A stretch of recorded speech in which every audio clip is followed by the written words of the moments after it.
Bismillahirrahmanirrahim. Assalamualaikum warahmatullahi wabarakatuh. Alhamdulillah wassalatu wassalamu ala rasulillah la hawla wa la quwwata illa billah. Ashhadu an la ilaha illallah wahdahu la syarika lah wa ashhadu anna muhammadan abduhu wa rasuluhu alladzi la nabiyya wa la rasulahu ba'dah. Allahumma salli ala sayyidina Muhammad wa ala ali wa ashabi ajma'in wa man tabi'ahum bi ihsanin ila yaumiddin. Usikum wa nafsi bitaqwallah faqad fazal muttaqun. Ya ayyuhalladzina amanu ittaqullaha haqqa tuqatih wa la tamutunna illa wa antum muslimun. Tidak ada yang pantas keluar dari lisan kita kecuali bersyukur atas nikmat yang telah Allah Subhanahu wa taala berikan kepada kita semua. Di antaranya adalah nikmat iman dan nikmat Islam. Salawat dan salam semoga tercurah limpah kepada Nabi kita Muhammad sallallahu alaihi wasallam, para keluarganya, para sahabat, para tabi'in, para tabi'ut tabi'in, dan semua orang-orang yang selalu istiqomah memegang sunnah-sunnah dari Nabi kita Muhammad sallallahu alaihi wasallam. Alhamdulillah, pada kesempatan kali ini di bulan yang penuh dengan ampunan Allah, bulan yang mulia yaitu bulan Ramadan, kita masih diberikan kekuatan, diberikan waktu, diberikan kesempatan untuk banyak beribadah kepada Allah Subhanahu wa taala. Dan di antara keutamaan dari bulan Ramadan yaitu Allah lipat gandakan semua amal soleh yang dilakukan di bulan Ramadan.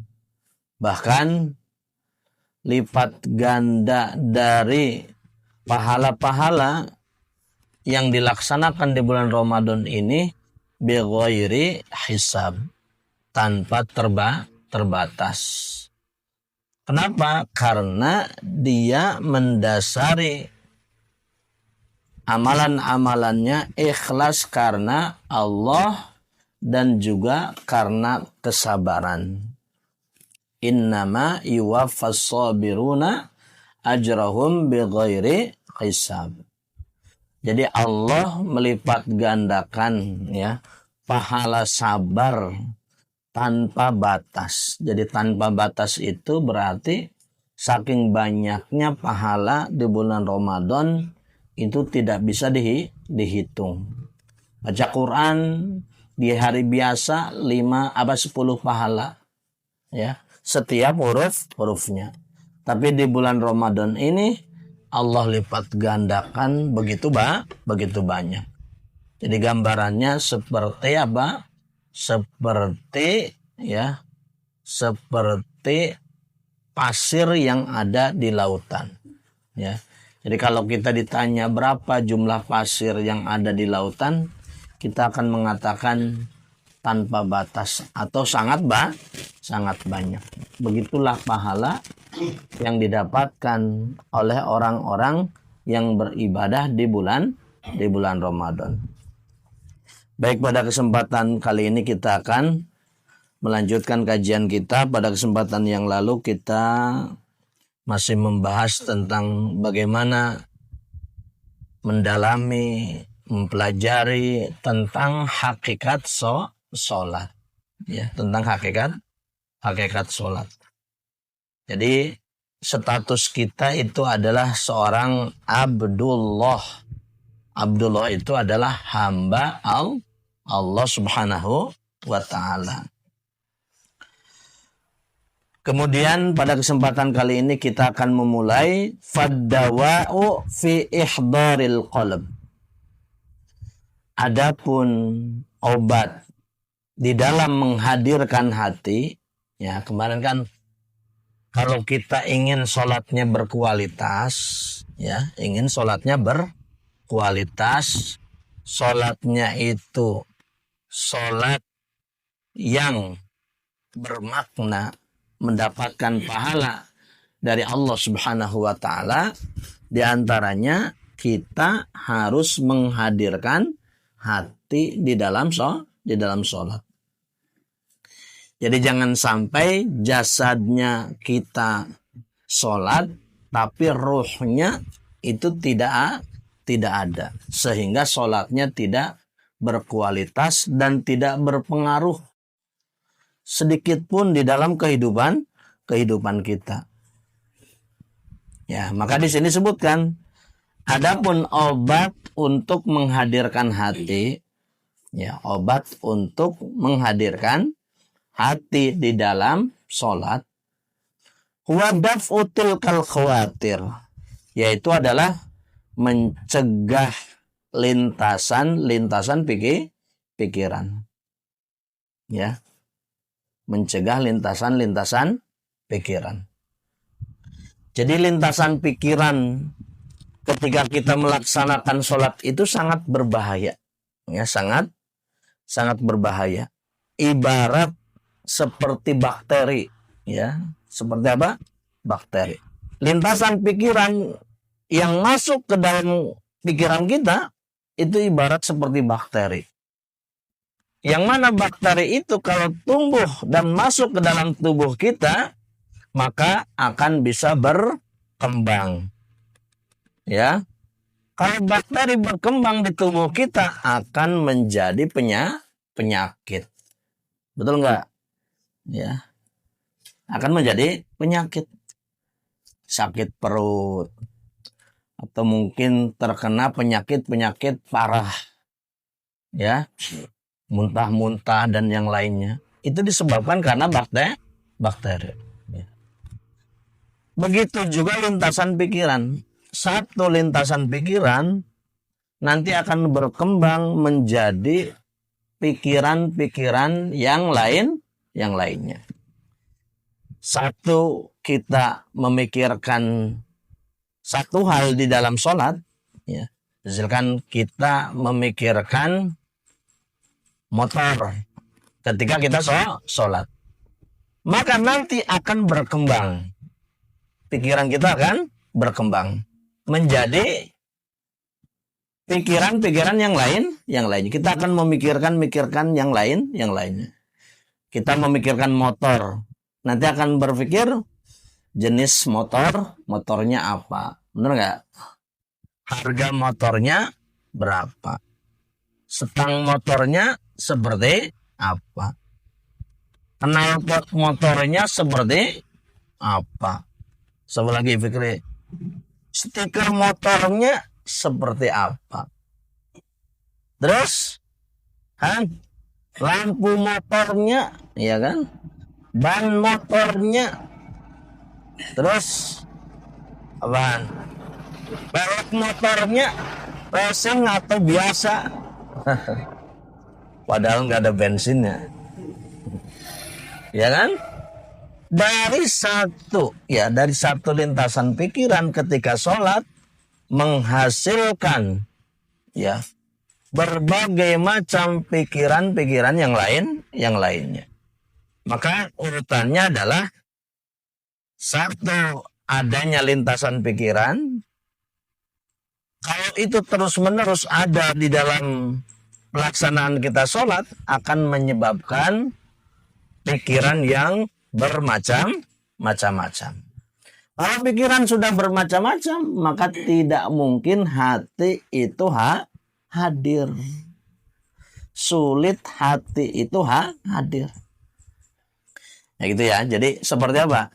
Seperti bakteri, satu bakteri akan berkembang biak, ya, berkembang menjadi ribuan dan menjadi penyakit.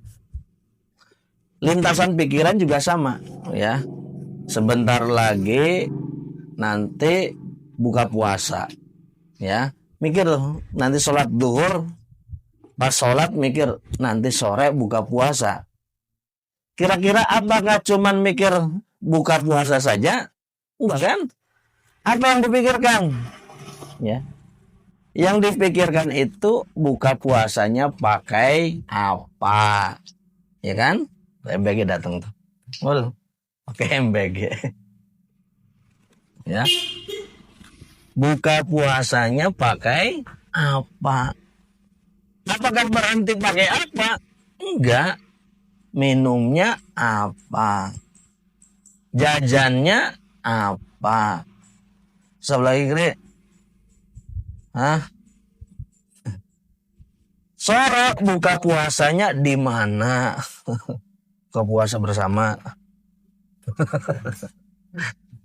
Diundang orang atau enggak gitu. Kepikir terus. Ya. Tadinya satu mikir buka puasa. Tapi berkembang menjadi banyak. Itu ya. Jadi sangat bahaya. Ingat-ingat. Dah. Ingat-ingat ya. Jadi sangat berbahaya lintasan pikiran itu di dalam sholat. Ya. Maka tadi obat agar hati kita hadir di dalam sholat wadaf util kal khawatir. Yaitu apa? Yaitu adalah mencegah semua lintasan pikiran yang membahayakan kita di dalam sholat. Maka ada dua ya yang bisa menyebabkan tidak hadirnya hati atau rusaknya sholat. Itu ada dua. Ayyakuna amron kharijan. Satu, yang pertama adalah urusan-urusan yang sifatnya dari luar. Ya, urusan-urusan yang sifatnya dari luar. Itu. Apa urusan-urusan yang sifatnya itu dari luar yang bisa mengganggu sholat kita sehingga tidak hadirnya hati?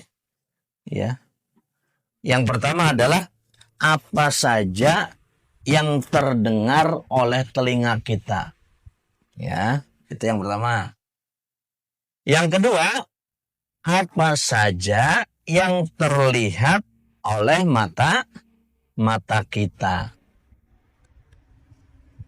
Ya. Kalau mau ditambahkan satu lagi berarti apa saja yang terasa tercium oleh hidung kita. Ya. Dari tiga hal ini atau dua mungkin ditambahkan satu tadi itu menyebabkan apa? Menjadikan sebab kita berpikir. Ya, menjadikan sebab kita berpikir. Ya. Apa yang terdengar di telinga kita? Itu ya.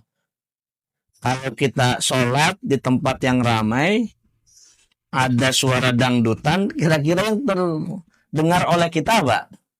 Suara dangdutan, biduan lagi nyanyi.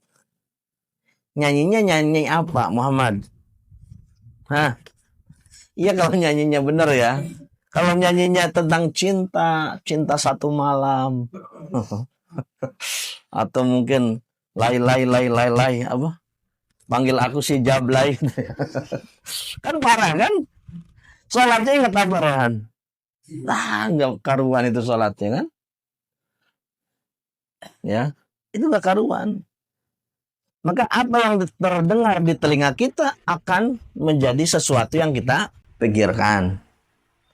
Nah sekarang apa yang terlihat oleh mata kita itu pun akan menjadi sesuatu yang kita pikirkan, menjadi lintasan pikiran, ya, menjadi lintasan pikiran kita.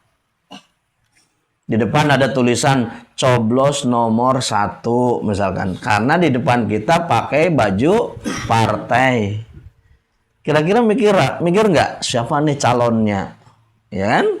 Mikirnya calonnya siapa, ya? Atau mungkin di depannya ada tulisan, ya, tulisan apa? Kira pernah sholat nggak di depannya ada tulisan sehingga kita nggak fokus apa tulisannya?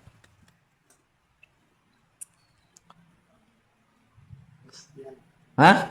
Cristiano Ronaldo. Ya.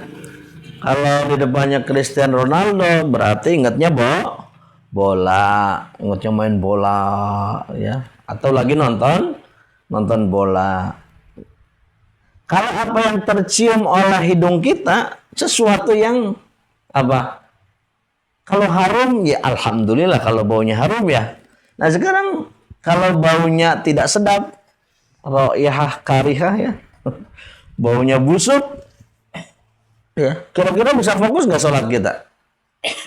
Jangan kita sujud Allahu Akbar dan tempat sujudnya bekas ya kotoran cicak, ya bekas kotoran cicak terbaru itu baru nepluk baru jatuh ya di dekat hidung kita. Apa yang terasa Atwal? Hidungnya segar enggak kan ya gitu. Gimana? Oh ya, karpet di laundry malah bau. Ya, kita sholat karpetnya bau, kaos kaki nggak kering. Itu kan mengganggu sekali kan? Mengganggu sekali. Ya, sangat mengganggu. Maka tidak akan bisa khusyuk, tidak hadir hati kita. Ya. Jadi berarti apa? Ini yang sifatnya dari luar itu harus dicegah. Ya. Mata, telinga, kalau ditambahkan apa yang kita cium dari hidung kita.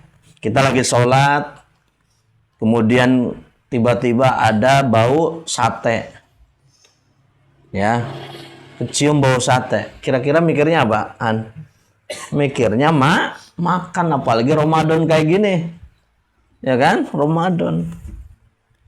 Orang Ramadan itu lihat lampu hijau di perempatan sana seperti marjan itu. Ya, seperti apa? Marjan. Ya, jadi keingetnya, kebayangnya apa? Makanan. Gitu ya. Wa man quyat niyatuhu wa 'allat himmatuhu lam yulhihi ma jara 'alal hawasihi.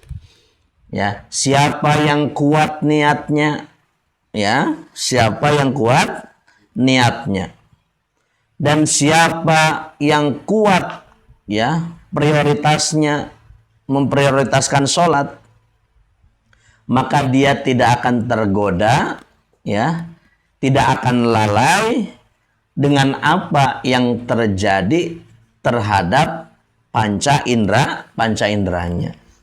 Baik itu telinga yang didengar, mata yang dilihat. Kalau niatnya kuat dan kalau memprioritaskan sholat, ya. Tapi kalau orang sholatnya itu hanya sekedar sholat, niatnya juga nggak niat-niat amat sholat, itu kan? Juga males-malesan, tidak memprioritaskan sholat, maka sedikit pun ada gangguan, maka dia tidak akan kuat.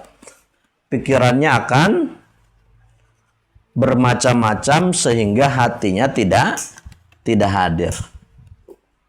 Walakin ad-dha'ifu la budda wa ayyatafarraqa bihil fikrah. Akan tetapi orang yang lemah, nah berarti ada dua dalam gangguan, dua hal tadi, apa yang didengar dan apa yang dilihat tadi, berarti akan, ya, menjadikan ada dua jenis orang yang sedang sholat terhadap ujian-ujian yang sifatnya dari luar. Ya, satu yang tadi yang kuat niatnya, ya kan, maka dia tidak akan tergoda dan tetap fokus menjalankan sholat, ingat Allah. Yang kedua, ad-dhaif, yaitu orang yang lemah, ya, lemah niatnya, lemah kesungguh-sungguhannya, lemah jihadnya di dalam melawan setan, maka dia akan terbawa dan pikirannya akan bermacam-macam. Kira-kira nomor berapa Wan antum? Nomor 1, Masya Allah. Nomor 1 berarti adalah yang kuat, teguh, meskipun ada bau apapun, ya, di depan ada siapapun, ya, di telinga kita masuk suara apapun, berarti teguh, tetap ingat Allah. Sulit nggak, Alfa? Sulit. Ya, sulit. Apalagi sholatnya di tempat-tempat yang ramai. Kadang di masjid saja masih banyak gangguan-gangguan. Ada anak pukul-pukulan lagi sholat. Aduh, ada anak pukul-pukulan, ya. Ada anak lari-larian. Ada anak nginjek kepala. Ada anak ngambil pecinya Abi. Nah, macam-macam, ya. Ada anak teriak-teriak, ada anak macam-macam, ya. Itu, ya. Coba siapa yang bisa khusyuk? Kadang-kadang kita lagi menikmati bacaan Al-Quran, imam, ya, satria imam. Ya, tiba-tiba ada anak malah pukul-pukulan sampingnya. Aduh. Pukul-pukulan, ya. Gimana kita mau khusyuk? Jadi apa? Ad-dhaif. Ad-dhaif itu berarti yang lemah. Ada yang kuat, ada yang lemah, ya. Ya. Bagaimana terapinya? Ya. Bagaimana menangani atau terapi terhadap gangguan-gangguan dari luar tadi?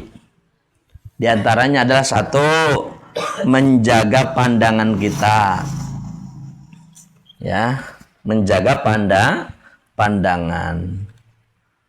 Maka para ulama terdahulu ketika mereka sholat melihat ke tempat sujud, ya, melihat ke tempat sujud, menjaga pandangan, ya.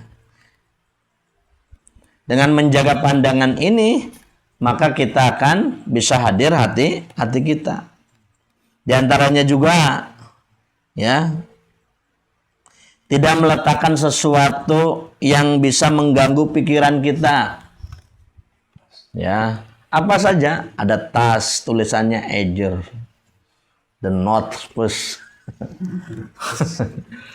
Atau tulisannya apa saja, ada tas, ada jaket, ada kaligrafi, ada apa saja yang bisa mengganggu. Di depannya ada kardus, tulisannya aqua, gitu kan. Atau jangan dibanting, gitu. Sari gandum dan yang lainnya. Ya. Itu, jangan meletakkan sesuatu yang ada di depan kita sehingga mengganggu pikiran. Mengganggu pikiran, ya. Di antaranya juga adalah mendekat ke dinding, ke tembok, agar pandangan kita itu tidak terlalu menyebar dan jauh. Sholatnya ke dekat tembok, itu juga termasuk terapinya.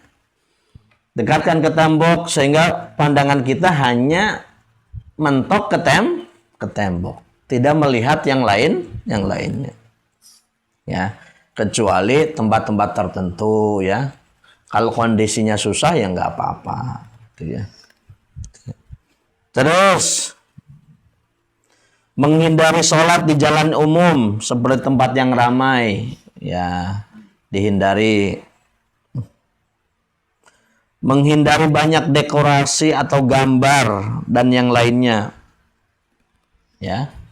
Dekorasi, gambar, tulisan-tulisan itu dihindari. Dan kita hindari jangan sampai memakai pakaian yang ada tulisannya.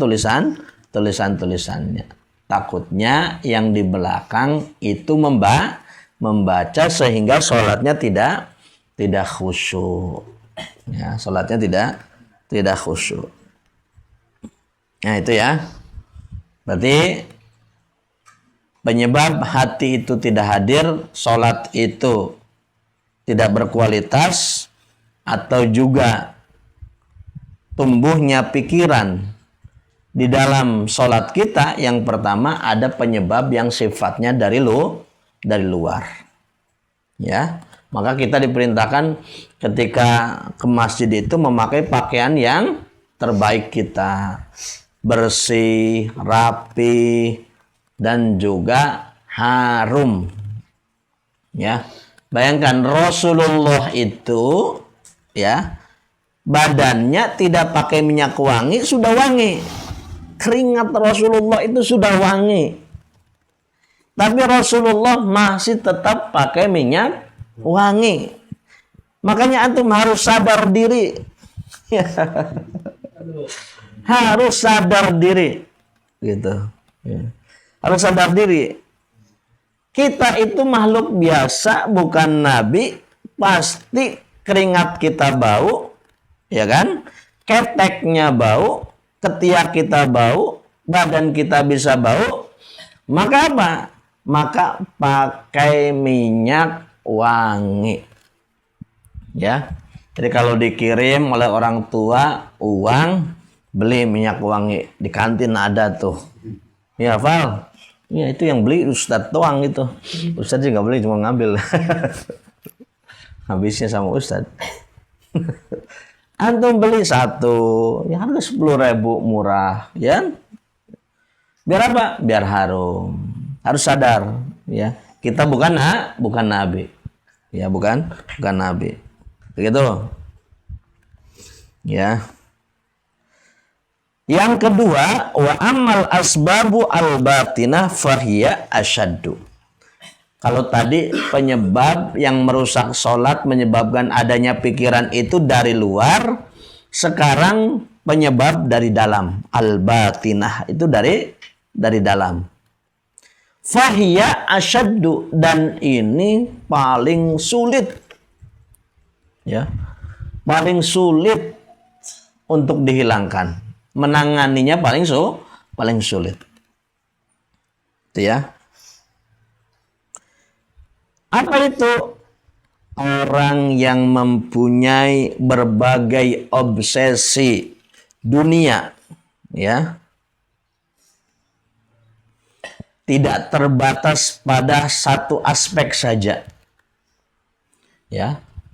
Karena yang diingat ketika seseorang sholat itu semuanya adalah urusan dunia. Maka obsesi dunia, hati yang kotor, maksiat kepada Allah, itu menjadi penyebab rusaknya sholat, tidak hadirnya hati kita. Itu disebabkan karena hati kita kotor atau penyebab dari dalam.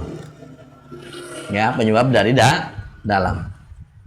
Ibarat penyakit itu ada penyakit yang luar, ada penyakit yang dalam. Penyakit luar contohnya apa, Rehan?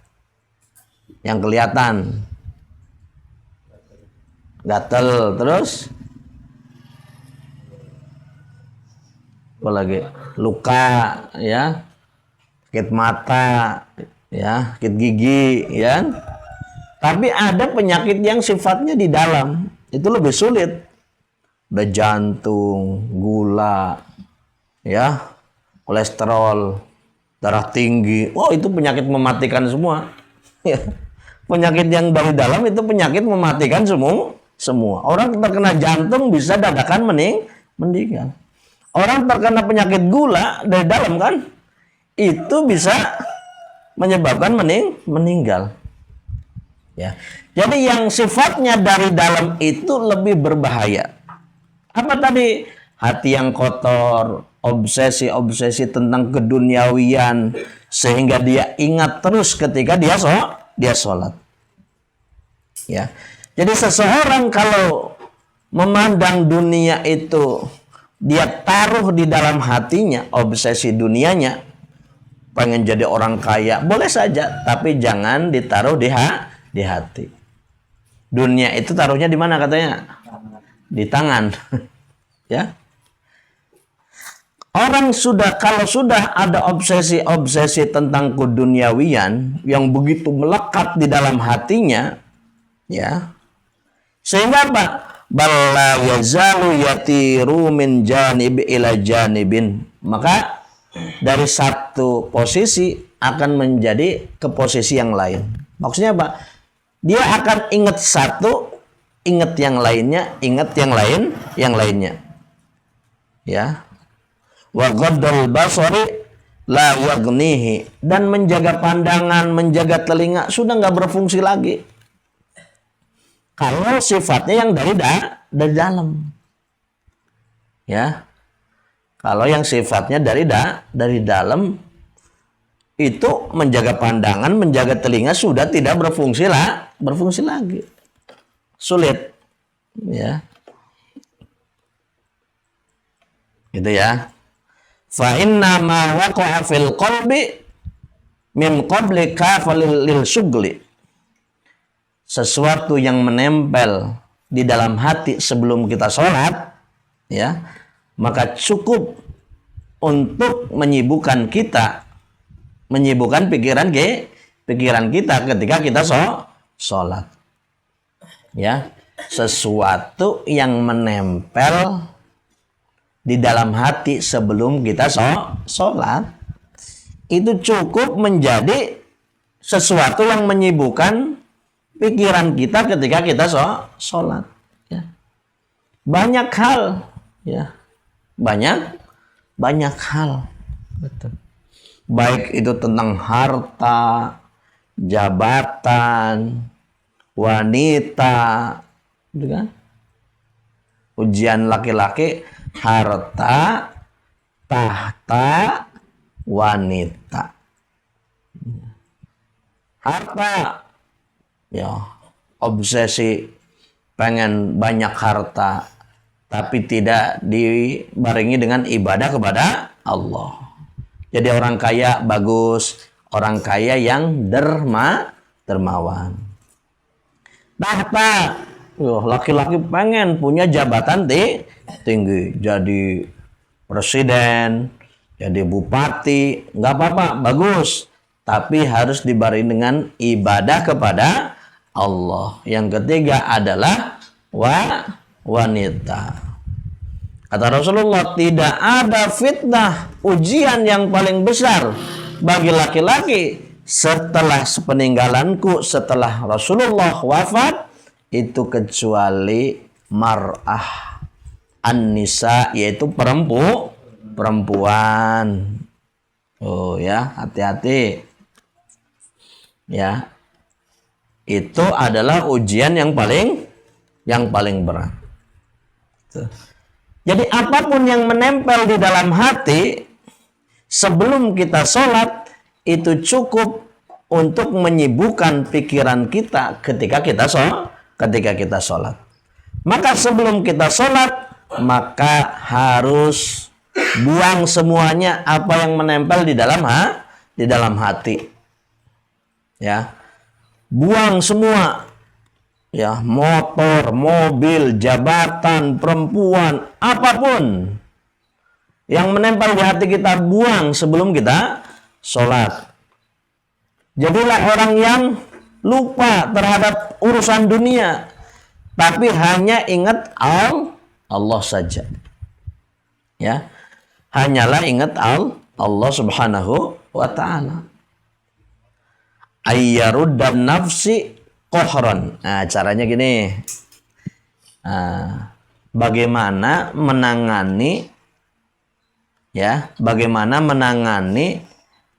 hal-hal yang meracuni sholat kita yang sifatnya dari dalam. Caranya ini. Ayyaruddan nafsi kohron ila fahmi ma yaqra'ahu fis sholah wa yushaggiluha bihi min ghairihi. Caranya itu adalah menarik diri dengan paksa, menarik diri atau memaksa diri, ya, untuk memahami apa yang dibaca, yang dilakukan, atau kesibukan-kesibukan di dalam sholat. Ya, harus memaksa. Jangan mengikuti terus-menerus. Jadi kalau kita sedang sholat, kemudian tiba-tiba ada lintasan pikiran, urusan dunia, urusan apapun, maka harus dipaksa untuk memberhentikannya. Ya, harus dipaksa. Allahumma paksana gitu ya. Jadi harus paksakan diri. Kalau nggak dipaksa ya terus nggak bakal bisa. Karena ini sulit nih. Sesuatu yang sulit itu kan harus dipaksa. Apa sesuatu yang gampang itu nggak dipaksa oleh diri kita? Nggak kan? Kita baca Quran ya harus dipaksa juga. Kita sholat harus memaksakan diri ya. Kita belajar, baca buku harus memaksakan. Ya, itu obatnya seperti itu. Memaksakan diri untuk menghilangkan semua apa? Gangguan-gangguan di dalam sholat. Ya. Itu yang pertama ya. Jadi caranya memaksakan diri. Yang kedua, ayyasta'idda lahu qabla tahrim bi an yujaddida ala nafsihi dzikrul akhirah. Yaitu mempersiapkan diri sebelum takbiratul ihram, memperbaharui jiwa, memperbaharui hati, ingat akhirat. Tuh, tulis nomor 2. Ya. Untuk menghilangkan penyakit-penyakit yang dari dalam yang mengganggu sholat kita, yaitu adalah sebelum kita sholat kita persiapkan diri ya. Sebelum takbiratul ihram kita persiapkan diri ya. Persiapkan diri kita ya, memperbaharui hati kita, ingat akhirat. Ingat apa? Ingat akhirat. Jadi sebelum sholat, sebelum takbiratul ihram, jangan malah ingat urusan dunia. Jadi kita dalam satu posisi berdiri sebelum kita takbiratul ihram, maka kita ingat akhirat. Ya, ingat apa? Akhirat. Akhirat itu tempat terakhir kita. Ada surga, ada neraka. Kalau di dunia ini tempat sementara kita. Tempatnya di mana? Tempatnya ada yang di Indonesia, di Amerika, di Arab Saudi, macam-macam. Nanti setelah itu kita masuk alam kubur. Alam kubur itu lebih panjang dari kita hidup di dunia. Rasulullah sudah wafat, para ulama sudah wafat. Ada yang umurnya seperti Imam Nawawi 43 tahun. Ya, di dunianya cuma 43. Di alam kuburnya lama nggak? Lama. Kita juga mungkin nanti seperti itu. Umurnya mungkin cuma 40, 50, 60, 70. Di alam kuburnya bisa ratusan tahun. Di akhirat lebih lama lagi. Karena akhirat itu akhir, tidak ada ujungnya. Karena tidak ada ujungnya, maka ada 2 tempatnya, yaitu 1 ikhtam atfal, 1 yaitu surga, 2 neraka. Hanya 2 tempat itu saja. Ya. Hanya 2 tempat itu saja. Ya. Tidak ada tempat yang lainnya. Nah. Jadi gitu ya. Nah, kemudian apa? Kemudian dalam satu hadis Rasulullah SAW menyebutkan yang diriwayatkan oleh Al-Imam Abu Dawud, inni nasitu an aqula laka an tukhmiral qadra alladhi fil baiti. Kata Rasulullah, aku lupa memberitahu kalian, mengatakan kepada kalian untuk apa? Untuk menutup panci yang ada di rumah. Fa innahu la yanbaghi ayyakuna fil baiti syai'un yushaggilun nas anis salatihim. An salatihim. Kata Rasulullah, ya, karena tidaklah seyogianya di rumah kalian ada sesuatu yang bisa menyibukkan manusia dari sholatnya. Jadi kalau seseorang lupa menutup panci, bisa jadi nanti keinget ketika sholat. Oh, tadi udah masak, tapi pancinya belum ditutup. Kira-kira ada kotoran cicak apa enggak? Ada cicak masuk apa enggak? Ada tikus apa enggak? Ya kan? Ya. Ini Rasulullah mengingatkan, jangan ada sesuatu hal apapun di rumah kita, di kamar kita yang bisa menyebabkan apa? Menyebabkan sehingga sholat kita terganggu. Ya, sehingga sholat kita terganggu. Apapun. Ya, apapun. Ya, gitu. Ada seseorang yang bernama Abu Thalhah. Abu Thalhah itu pernah suatu hari dia sholat di kebunnya. Dia berada di kebun, kemudian dia sholat. Kemudian ketika dia sholat, dia melihat burung, ya. Dia melihat burung yang bagus, kemudian terbang ke sana, terbang ke sini seperti itu. Ya.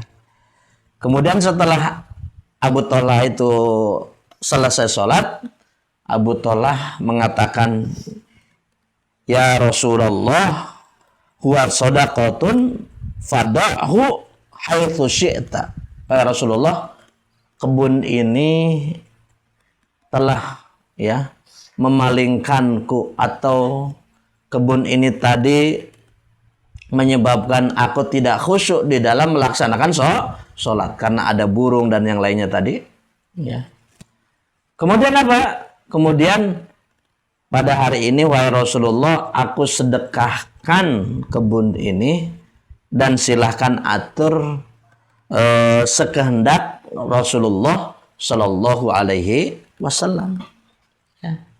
Jadi ada yang sampai seperti itu. Ada sesuatu yang menyebabkan sholatnya tidak khusyuk dikarenakan benda tersebut, maka dia sedekahkan. Ya, antum misalkan apa yang antum punya yang menyebabkan tidak khusyuknya sholat, disedekahkan. Kalau mau nyontoh sahabat Rasulullah Shallallahu Alaihi Wasallam. Misalkan apa? Antum punya apa sih ya? Bingung juga Ustaz. Punya apa? Mad.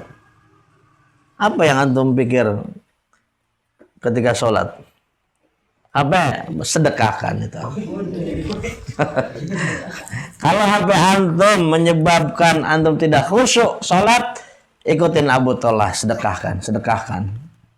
Nah, aman insya Allah. Kalau udah nggak ada HP-nya, keinget nggak? Tetap keinget, pengen beli HP. Oh, berarti HP-nya sudah ada di hati. Ya. Apa pikir motor? Antum lagi sholat, ingatnya motor, sedekahkan. Motor siapa? Orang tuanya. Terus bapaknya nanya, "Kri, motor kemana?" Saya sedekahkan. Kenapa? Ganggu ketika sholat. Ya. Bisa seperti itu. Rasulullah pernah suatu hari selesai sholat, kemudian Rasulullah langsung pulang ke rumahnya. Ya, langsung pulang ke rumahnya. Mirip di antara antum juga sama, ada yang selesai sholat langsung keluar. Tapi bedanya Rasulullah mengambil emas. Rasulullah punya emas sedikit, kemudian Rasulullah bagi-bagikan. Karena teringat. Karena apa? Teringat. Kalau antum masuk kamar mandi, mengeluarkan sesuatu yang kuning-kuning juga. Ya. Kalau Rasulullah membagikan yang kuning, antum mengeluarkan yang kuning. Kalau yang ini berharga yang antum keluarkan, bagus. Gitu. Nah, jadi itu Nabi kita Muhammad Shallallahu Alaihi Wasallam. Ada benda-benda yang bisa menyebabkan tidak khusyuknya sholat, keingat ketika sholat, maka sedekahkan. Apa? Alfa? Sedekahkan. Yang dijual. sedekah. Sedekahkan kemana? Ke pondok. Nah, kayak gitu. Nanti kan buat ini tuh. Manfaat nggak buat ngerekam? Lihat YouTube-nya. Nah, ya tahu. Punya HP? Sedekahkan. Kemana? Serantum. Kalau HP-nya cuma 300.000, 500.000, itu mana kayak lah ya. Kalau yang mahal ke pondok. Kalau yang HP-nya 300 ribuan, 500.000, kemanahan? Buang. Buang beli yang baru. Ya. Udah gitu HP-nya memori penuh. Aduh, mau masukin satu gambar saja dari WA, memori penuh. Diapain tuh yang HP yang kayak gitu kan? Buang ya, buang, sedekahkan. Nah gitu ya. Udah jam berapa sekarang? Jam? Ayo saatilan. Kurang 5. Oh iya. Baik, mungkin cukup dulu ya. Materinya masih banyak, nggak tahu bisa selesai apa enggak. Ya. Kalau satu kali pertemuan 1 jam, aslinya mungkin 30 hari juga bisa. Baru selesai. baru selesai mempelajari tentang hakikat sholat, gitu ya. Hakikat sholat. Tapi kita belajar sedikit demi sedikit. Ini ilmu hati ya, bukan ilmu yang sembarangan. Ini belajar tentang ilmu hati, menata hati ketika kita menghadap Allah. Coba misalkan Atfal menghadap presiden, bajunya bau, kotor, kemudian nggak bisa diem, ngomong terus, ya. Kira-kira sama presiden diapain? Usir nggak? Usir. Ya, bohong, ngadep presiden. Ini kita menghadap Allah yang menciptakan kita. Harus bersih zahir dan batin kita. Ya, harus bersih zahir dan batin gitu. Ya, makanya dipelajari dengan sebaik mungkin, ya. Mudah-mudahan ada manfaatnya apa yang disampaikan pada kesempatan kali ini. Tetap istiqomah beribadah, banyak beribadah di bulan Ramadan. Jangan menjadi Ramadhaniun, ibadahnya di bulan Ramadan saja, tapi terus setelah bulan Ramadan juga beribadah kepada Allah. Bersungguh-sungguh, ya. Bersungguh-sungguh. Ini yang mau PDL dipersiapkan, ya. Mau PDL dipersiapkan dengan sebaik mungkin. Yang masih tetap di pondok juga sama, tetap ya mengkondisikan diri banyak beribadah kepada Allah Subhanahu wa taala. Biasanya kalau masuk 10 kedua banyak mungkin yang tarawihnya sudah males, baca Qur'annya sudah males gitu ya. Tapi antum diharapkan tetap istiqomah.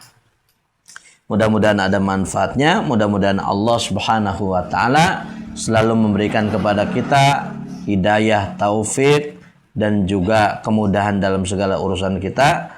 Amin ya rabbal alamin. Kita tutup dengan bacaan hamdalah. Alhamdulillahirabbil alamin. Subhanaka Allahumma bihamdika asyhadu an la ilaha illa anta astaghfiruka wa atubu ilaik. Assalamualaikum warahmatullahi wabarakatuh.